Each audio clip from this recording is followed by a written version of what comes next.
Hello friends, welcome to the Tech Listen channel. So friends, today I will talk about Sharkoon VS8 and VS9 ATX midi tower PC case. So friends, Sharkoon is now widening its range of PC case with the launch of two ATX midi tower sets thanks to their distinctly minimalistic look and are designed for any kind of setting or use. And friend, both are available either as an office ready version without illumination or as a gaming focused version with a tempered glass side panel and addressable RGB LED fans, and the RGB versions are also available with a white finish. And friend, the front panels of the office ready VS8 and VS9 standard versions are reliably styled with the minimalistic look so that keys can easily blend into formal office environment, domestic study rooms or home office. And friend, to remove the heated air, a 120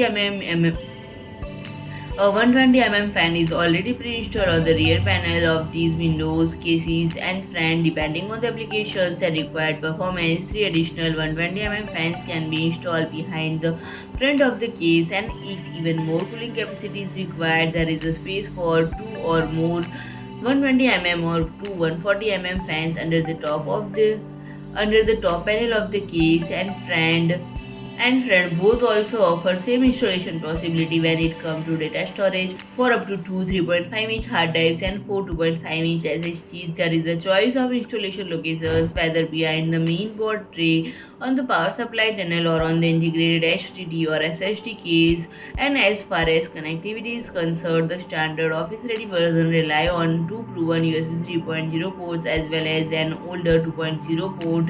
In addition, there are of course obligatory audio ports, and all the connection can be easily reached on top of the case instead of a Type A USB 2.0 port. And the RGB version offers USB Type C connection for fast and easy transfer of mobile data. And friend, if I talk about pricing, it is now available at 44.90 euros. And friend, RGB versions are available at 59.90 euros. So friend, if you like my video, please do like, share and comment, and don't forget to subscribe my channel and press the bell icon.